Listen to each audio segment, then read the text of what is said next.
वंदे जय श्री राम, जय जय श्री राम।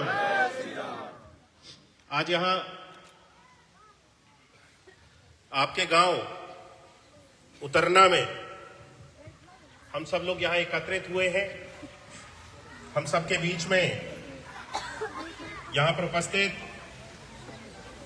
श्री रवीश कुमार जी, हमारे ब्लॉक प्रमुख सेठपुरा, मेजर आशीष शाक्य जी, श्री राजू चौहान जी, श्री मिथुन गुप्ता जी, चेयरमैन सेठपुरा, श्री प्रवीण राज सिंह जी, जिनको आप अभी सुन रहे थे, हमारे जिला पंचायत अलीगढ़ के अध्यक्ष, श्री सुनील गुप्ता जी, श्री आराम सिंह शाक्य जी, श्री रंजीत सिंह जी, श्री अशोक कुमार जी, श्री किशनवीर सिंह जी, श्री जयवीर सिंह जी पूर्व प्रधान उतरना, श्री राजपाल सिंह जी प्रधान, श्री पंकज सोलंकी जी, श्री सुशील सोलंकी जी एवं यहां पर उपस्थित अन्य सभी सम्मानित महानुभाव, मेरी देवतुल्य माताएं, बहनें, नौजवान साथी और मेरे बड़े बुजुर्ग, आप सभी को मैं अपने हृदय से शीश झुका करके वंदन करता हूं, अभिनंदन करता हूं, स्वागत करता हूं। हम सब आपके बीच में क्यों आए हैं, यह हम में से यहां पे हर एक व्यक्ति जानता है। हम इस आने वाली 7 तारीख को हमें एक निर्णय लेने का काम करना है। हमारा वो फैसला, हमारा वो निर्णय जो आने वाले 5 वर्ष तक हमारे देश के भविष्य को, हमारे भविष्य को, हमारे बच्चों के भविष्य को, हमारे प्रदेश के भविष्य को मजबूती देने का काम करेगा। आप सब लोगों ने 2014 में हमारे देश के प्रधानमंत्री के रूप में आदरणीय श्री नरेंद्र मोदी जी को चुन करके भेजने का काम किया। आपने विश्वास जताया भारतीय जनता पार्टी की सरकार के ऊपर, और हमारे प्रधानमंत्री जी ने 2014 में जब प्रधानमंत्री का कार्यभार संभाला, उन्होंने संकल्प लिया कि मैं भारत को एक सशक्त राष्ट्र और एक विकसित राष्ट्र के रूप में बना करके मैं निर्मित करूंगा। भारत में रहने वाले एक एक वासी, हर एक गरीब व्यक्ति के हाथों को मैं मजबूत बनाने का काम करूंगा। और प्रधानमंत्री जी ने अपने इस संकल्प के साथ 2014 में अपनी इस यात्रा को प्रारंभ किया। आपके विश्वास के साथ, जो विश्वास आपने अपने वोट के रूप में अपने प्रधानमंत्री जी को दिया, और आज हम 2024 में खड़े हैं। ये 10 वर्ष का कार्यकाल हम सभी ने देखा कि केंद्र की सरकार ने 2014 में आपने विश्वास जताया, 2019 में आपने विश्वास जताया, और 10 साल में हमारे प्रधानमंत्री जी ने हमारे देश की तस्वीर को बदलने का काम किया। साथियों, किया है नहीं किया है? हमारे देश को मजबूत बनाया है नहीं बनाया है? हमारे देश में योजनाएं जब बनाई गई, हर एक गरीब व्यक्ति के घर तक योजनाओं को पहुंचाया है नहीं पहुंचाया है? कभी योजनाओं को पहुंचाने में किसी जात पात में किसी भी तरह का कोई भेदभाव किया है? कभी देखा है योजना को देते समय कि आप कौन से समाज से हैं, कौन से मजहब से हैं, कौन सी बिरादरी से हैं? कभी नहीं देखा गया, क्योंकि भारतीय जनता पार्टी की सरकार एक ऐसी विचारधारा के साथ कार्य करती है जो सबका साथ, सबका विकास, सबका विश्वास और सबके प्रयास के साथ मिलजुल करके इस मूल मंत्र को प्रधानमंत्री जी के चरितार्थ करते हुए अपने कार्य को कर रही। यानी हमारे प्रधानमंत्री जी ने जो संकल्प लिया कि भारत एक सशक्त राष्ट्र बने, भारत एक विकसित राष्ट्र बने, उसमें हर एक व्यक्ति की हिस्सेदारी, हर एक व्यक्ति का सहयोग, हर एक व्यक्ति का योगदान, ये अपने आप में बहुत आवश्यक है। और 10 साल तक आपने हमारे देश के प्रधानमंत्री जी को, उनके हाथों को मजबूत बनाया, और आपने देखा कि किस तरह से हमारा वातावरण, हमारी माताओं बहनों की रक्षा करने का काम हमारे देश के प्रधानमंत्री जी ने और हमारे उत्तर प्रदेश के मुख्यमंत्री जी ने करके दिखाया है। आए दिन अपराध होते थे, माताओं बहनों के साथ अपराध होते थे, आपने 2017 के बाद से देखा किसी भी तरह के अपराध बढ़ रहे हो? कभी आपने देखा लूट फिरौती इस तरह के कभी अपराध आपने होते हुए देखे?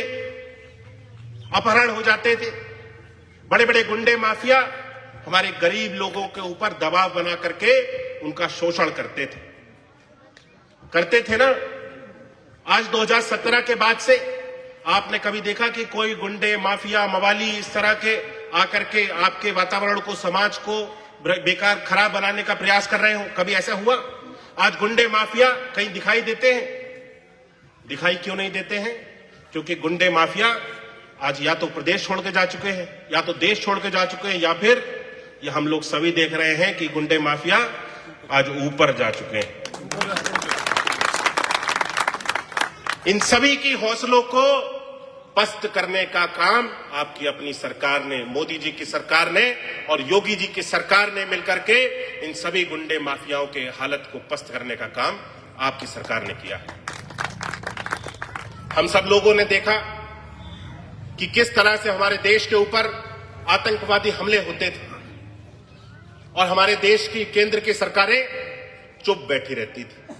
वो बड़े बड़े देशों के पास में, अमेरिका के पास में और देशों के पास में जाते थे कि हमारे देश पर हमला हो गया, साहब हमें आपकी मदद की जरूरत है। हमारे पड़ोसी देश जब हमारे ऊपर हमला करते थे, आतंकवाद जो उनके देश में पनप रहा है, वो आतंकवादी हमारे देश में जब हमला करते थे, क्या हमारे देश की सरकारें, पहले पुरानी सरकारें कोई एक्शन लेती थी, कोई कार्रवाई करती थी? नहीं करती थी। आज भारतीय जनता पार्टी की सरकार में आपने देखा कि अगर कोई आतंकवादी, पहली बात तो कोई हिम्मत नहीं करता, और अगर कोई आतंकवादी हमला हो भी गया, पुलवामा में जब आतंकवादी हमला हुआ, हमारी सेना के ऊपर आतंकवादियों ने हमला किया, तो तुरंत हमारे देश की सरकार ने एक्शन लेते हुए एयर स्ट्राइक के माध्यम से, चाहे वो सर्जिकल स्ट्राइक के माध्यम से, आतंकवाद को मुंह तोड़ जवाब देने का काम आपकी अपनी सरकार ने किया। उनकी सीमाओं के अंदर उनको घुस करके मार के आने का काम आपकी अपनी सरकार ने किया। आज भारत का पराक्रम, भारत की सेना का पराक्रम, भारत की सेना का सम्मान बढ़ाने का काम आपके यशस्वी प्रधानमंत्री नरेंद्र मोदी जी के वजह से आज हुआ है। हम सबको फैसला करना है, निर्णय करना है कि भारत को मजबूत बनाने वाले, भारत को सशक्त बनाने वाले, उत्तर प्रदेश को एक उत्तम प्रदेश बनाने वाली सरकार को हमें चुन करके लेकर के आना है दोबारा से, या फिर एक तरफ दूसरी तरफ सभी विपक्षी गठबंधन के रूप में एकजुट हुए आप सभी लोग देख रहे होंगे कि सभी लोग एकजुट होकर के क्या किसको हराना चाहते हैं? मोदी जी को हराना चाहते हैं। इस सकारात्मक दिशा में चलने वाली सरकार, भारत को सशक्त मजबूत बनाने वाली सरकार, भारत के किसानों के हाथों को मजबूत बनाने वाली सरकार, नौजवान के हाथों को मजबूत बनाने वाली सरकार को कमजोर बनाना चाहते हैं। आपको फैसला करना है कि 10 वर्ष में हमारे देश ने जो यात्रा तय की है, एक विकास की राह पे हमारा देश तेजी से आगे बढ़ा है। इस विकास की राह में हम और गति देने का काम करेंगे, या हमारा वोट इस विकास की राह में एक बाधा बनने का काम करेगा? ये तो साफ है कि जिस विचारधारा के साथ भारतीय जनता पार्टी कार्य कर रही है, इस विचारधारा के साथ जितने भी विपक्षी हैं, इनकी विचारधारा भारतीय जनता पार्टी की विचारधारा के साथ नहीं मिलती। उससे विपरीत दिशा में इनकी विचारधारा चलती है। इनका कहना है कि 10 साल में देश नीचे घुसा है, गड्ढे में डालने का काम देश को हमारे देश के प्रधानमंत्री नरेंद्र मोदी जी ने किया है। ऐसा ही बोलते हैं ना। लेकिन इस देश की जनता, मेरी एटा लोकसभा की सम्मानित जनता, आप स्वयं निर्णय करिए, आप जागरूक हैं। क्या 10 साल में हमारा देश नीचे गड्ढे में गया है, या फिर हमारे देश के सम्मान को पूरे विश्व में बढ़ाने का काम हमारे देश के प्रधानमंत्री ने किया है? आपको निर्णय करना है, आपको फैसला करना है। हमारी माताओं बहनों को सम्मान दिलाने का काम, उनके लिए आरक्षण देने का काम, हमारे बहनों की शिक्षा के लिए, बच्चों की शिक्षा के लिए बेहतर व्यवस्था बनाने का काम, स्वास्थ्य की सुविधाओं के लिए बेहतर सुविधा देने का काम आज आपकी भारतीय जनता पार्टी की सरकार ने किया है, और बिना किसी भ्रष्टाचार के और बिना किसी भेदभाव के। आप सबको फैसला करना है, मैं आपके ऊपर छोड़ता हूं। बहुत अधिक मैं आपका समय नहीं लूंगा, क्योंकि मुझे भी और कार्यक्रमों में जाना है, सभी लोग वहां पे इंतजार कर रहे हैं, सबके पास जाकर के अपनी बातों को रखना है। मुझे अगर विश्वास आप सब लोग दिलाना चाहते हैं और सभी लोग सहमत हैं कि भारतीय जनता पार्टी की इस 10 वर्ष की केंद्र की सरकार ने आप सबके साथ कंधे से कंधा मिलाकर के चलने का काम किया है, तो एक बार हाथ उठा करके मुझे विश्वास दिला देंगे कि अब की बार फिर से हम तीसरी बार इस देश में मोदी जी की सरकार को चुन करके लाने वाले हैं। मेरे संग नारा लगाएंगे, अब की बार मोदी सरकार, अब की बार, अब की बार, अब की बार।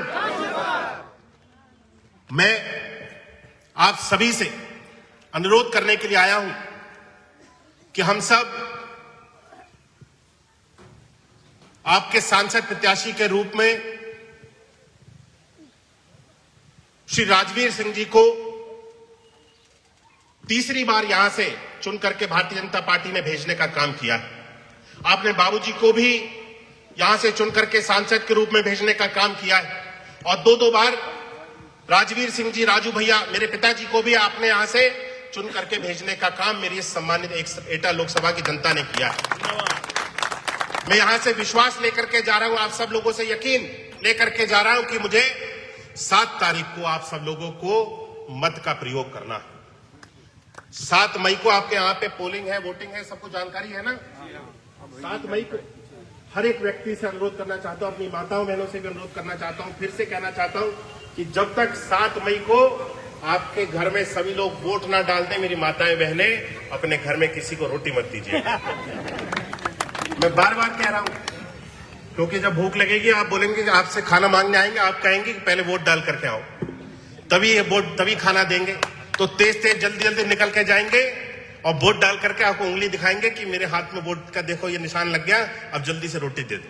राजू भैया, आज सभी लोगों से राजू भैया अनुरोध करने के लिए आया हूं कि हम सब जागरूक होने के नाते, इस देश के सच्चे देशभक्त होने के नाते, अगर हम देश को बढ़ते हुए देखना चाहते हैं तो हमारे पास केवल एक ही विकल्प है और वो है हमारे प्रधानमंत्री आदरणीय श्री मोदी जी के नेतृत्व में।